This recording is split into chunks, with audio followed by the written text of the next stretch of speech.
Hello दोस्तों, आप सभी का स्वागत है करंट अफेयर्स के आज के सेशन में। और आज है 8 मार्च अंतर्राष्ट्रीय महिला दिवस। तो चलिए शुरू करते हैं 6, 7 और 8 मार्च का करंट अफेयर MCQ।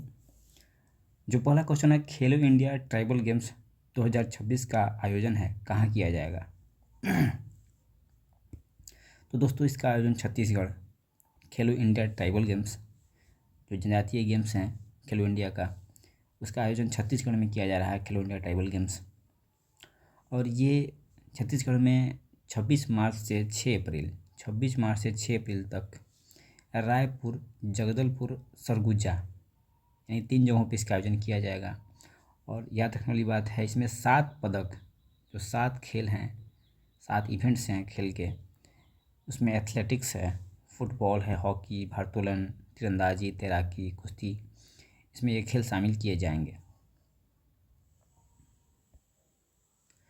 नेक्स्ट है अंतर्राष्ट्रीय महिला दिवस 8 मार्च को मनाया जाता है। इसका 2026 का विषय क्या है, थीम क्या है?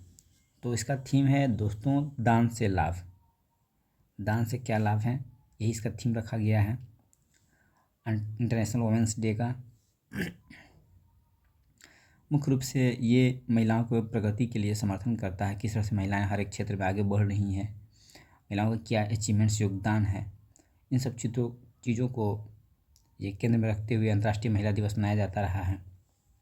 नेक्स्ट है, किस देश ने 28 मार्च 2026 से 16 वर्ष से कम उम्र के बच्चों के लिए सोशल मीडिया के उपयोग पर प्रतिबंध लगाने की घोषणा की है? ये घोषणा की है दोस्तों इंडोनेशिया। इंडोनेशिया के द्वारा जो 16 वर्ष से कम उम्र के बच्चे हैं, जो सोशल प्लेटफॉर्म हैं, इसके लिए उन पर प्रतिबंध लगाया जाएगा। जैसे टिकटॉक हो गया, फेसबुक, इंस्टा, इन सब जो प्लेटफॉर्म का है इस पर बैन रहेगा जो 16 वर्ष से कम उम्र के बच्चे हैं। नेक्स्ट है, ऑपरेशन संकल्प भारतीय नौसेना द्वारा कब शुरू किया गया था? तो 2019 में शुरू किया गया ऑपरेशन संकल्प। अभी हाल फिलहाल में दोस्तों ये 2019 में शुरू किया गया था कि इंडियन ओशियन में जब भी कुछ इस तरह से विपरीत परिस्थितियाँ बनती हैं तो इंडियन नेवी के द्वारा मानवीय सहायता पहुंचाया जाता है। तो अभी हाल फिलहाल में अमेरिका और ईरान के बीच में जो टेंशन है वो बढ़ी हुई है। इसके मद्देनज़र जो भारत है अपने जो ट्रेड रूट है उनको किस तरह से उनको सेफ किया जाए, जो व्यापारिक संबंध है उसको, व्यापारिक मार्गों की रक्षा की जाए। इसके साथ साथ भारतीय युद्धपोत जो है उनको मानवीय सहायता के लिए तैयार रखने के लिए ये ऑपरेशन संकल्प जो है शुरू किया गया था, ओमान की खाड़ी और हॉर्मुज जलसंधि मध्य के। नेक्स्ट है, हैरून रिच लिस्ट 2026 के अनुसार भारत में अब कितने अरबपति हैं? दोस्तों हैरून जो रिच लिस्ट है वो जारी कर दिया गया, रिपोर्ट जारी किया गया है और इसमें बताया गया है कि भारत में अब टोटल कुल 308 अरबपति भारत में हैं। और एशिया में सबसे जो एशिया के धनी व्यक्ति हैं और भारत के भी धनी व्यक्ति मुकेश अंबानी। और इस लिस्ट में दोस्तों पिछले वर्ष की तुलना में 57, भारत में 57 जो है नए अरबपति जुड़ गए हैं। और भारत अमेरिका, चीन के बाद तीसरा देश है अरबपतियों की सूची में, तीसरी लिस्ट में तीसरे रैंक पे है, सबसे ज़्यादा अरबपति तीसरे स्थान पे हैं भारत। नेक्स्ट है, भारत और फिनलैंड ने अपने संबंधों को किस स्तर तक बढ़ाने की घोषणा की है?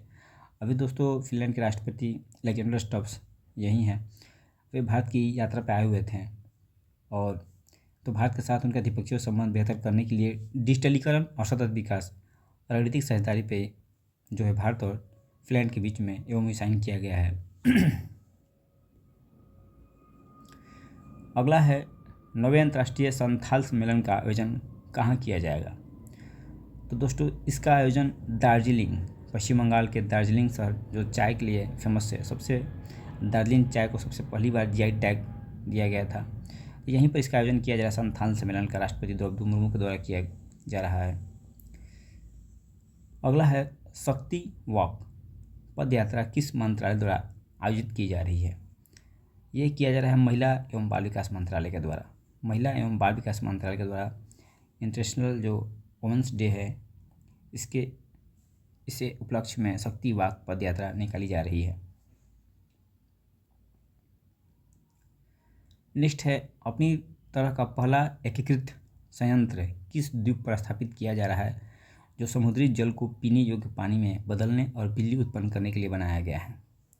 तो भारत के द्वारा समुद्री जल को जो है पीने योग्य यानी ड्रिंकेबल वाटर के रूप में और उससे बिजली उत्पन्न करने के लिए ये कवरत्ती द्वीप पर संयंत्र स्थापित किया जा रहा है। कवरत्ती द्वीप जो लक्षद्वीप का एक द्वीप है, उसी पे ये संयंत्र स्थापित किया जा रहा है। मैप देख लेते हैं दोस्तों। कवरत्ती, यही है कवरत्ती। कभी एग्जाम में पूछ देता है 9 डिग्री चैनल किसको अलग करता है, 9 डिग्री चैनल और 8 डिग्री चैनल। याद रखिएगा 9 डिग्री चैनल जो है जो लक्षद्वीप है उसको मिनिकॉय आइलैंड से यानी कवरत्ती को मिनिकॉय आइलैंड से अलग करता है। ये मिनिकॉय आइलैंड है। और कभी 8 डिग्री पूछता है दोस्तों तो 8 डिग्री मिनिकॉय आइलैंड जो है ये मिनिकॉय आइलैंड और मालदीव जिसके नीचे है मालदीव उसको अलग करता है। याद रखिएगा 9 डिग्री चैनल मिनिकॉय आइलैंड और लक्षद्वीप का और 8 डिग्री चैनल मिनिकॉय आइलैंड और मालदीव। अगला है फिट इंडिया कार्निवल का दूसरा संस्करण कहाँ आयोजित किया जाएगा? तो ये जवाहरलाल नेहरू स्टेडियम नई दिल्ली, फिट इंडिया कार्निवल का ये दूसरा संस्करण यहीं पर आयोजित किया जा रहा है। किस तरह से पीपुल्स को अवेयर किया जाए फिट रहने के लिए, तो ये कार्निवल जवाहरलाल नेहरू स्टेडियम में आयोजित किया जा रहा है। 8, 9 और 10 तारीख को इसका आयोजन होगा। नेक्स्ट है अंतर्राष्ट्रीय बेड़ा समीक्षा और मिलन 2026 अभ्यास के बाद कौन सा युद्धपोत टारपीडो से क्षतिग्रस्त हो गया? तो दोस्तों ये ईरान का युद्धपोत जो मिलन एक्सरसाइज है इसमें ये पार्टिसिपेट लेकर के वापस जा रहा था ईरान, तो यूएसए के हमले के द्वारा इसे क्षतिग्रस्त कर दिया गया है। ये इसका नाम है देना युद्धपोत। तो याद रखिएगा पूछा जा सकता है देना युद्धपोत। अगला है किस राज्य ने अपने बजट में 16 वर्ष से कम उम्र के बच्चों द्वारा सोशल मीडिया के उपयोग पर प्रतिबंध लगाने की घोषणा की है? अभी तो ऊपर में इंडोनेशिया ने सोशल मीडिया पर प्रतिबंध लगाया। अब भारत के किस राज्य के द्वारा ये सोशल मीडिया पर प्रतिबंध लगाने की घोषणा की गई है अपने बजट में बताया गया है शाम? तो ये कर्नाटक हो जाएगा दोस्तों। कर्नाटक ने ये इनिशिएटिव लिया है कि 16 वर्ष से कम उम्र के बच्चों को जो सोशल प्लेटफॉर्म्स हैं फेसबुक वगैरह इस पर बैन किया जाएगा। अगला है नेपाल में राष्ट्रीय स्वतंत्र पार्टी आरएसपी के नेता कौन है जो प्रधानमंत्री बनने वाले हैं? दोस्तों हाल ही में नेपाल में चुनाव हुए हैं और राष्ट्रीय स्वतंत्र पार्टी के जो नेता हैं बालेन शाह, ये फेमस रैपर भी रह चुके हैं।